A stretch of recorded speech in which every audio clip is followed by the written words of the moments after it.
依家係食桔仔嘅季節，好多人呢喺度講嗰個咳嗽嗰陣時食唔食得桔仔，其實呢都要分開嚟講嘅，睇你喺邊一個階段。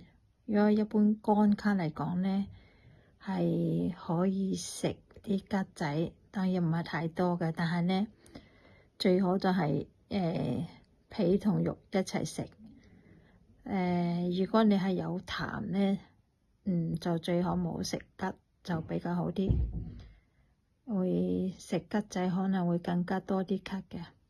喺依家呢個人見人怕嘅時候咳嗽呢，都盡量冇整到自己越咳越多啦。